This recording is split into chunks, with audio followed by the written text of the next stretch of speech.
जो पारंपरिक खाद्य शस्य महोत्सव समस्त अतिथि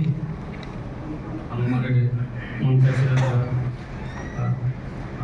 अतिथि आज regional centre for organic nature farming regional director sir एकादशी सर निर्मल भाई कांचन भौणी समस्त को निर्माण तरफ एनसीएफ तरफ स्वागत एवं नमस्कार।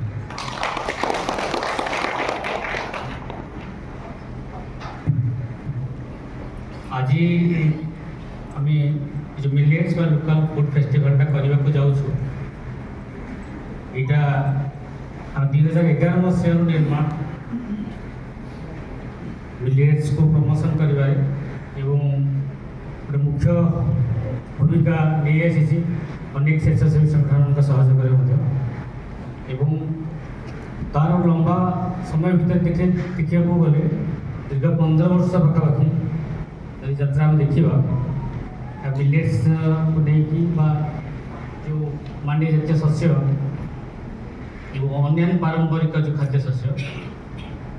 तार अनेक आलोचना अनेक प्रचार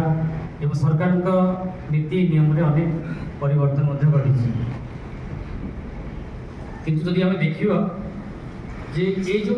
लंबा समय भितर आम देखीचे से सरकार जो कदम न कहला जो मिलेट्स कहला गोटे मानने जो तार मानने सम्मान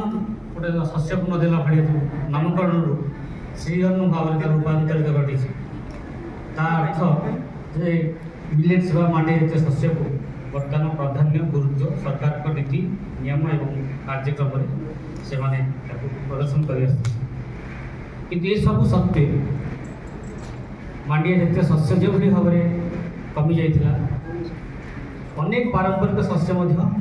फेलिस्ट्रेशन कराबे जे कि हमर regional director RC government of India को अछंती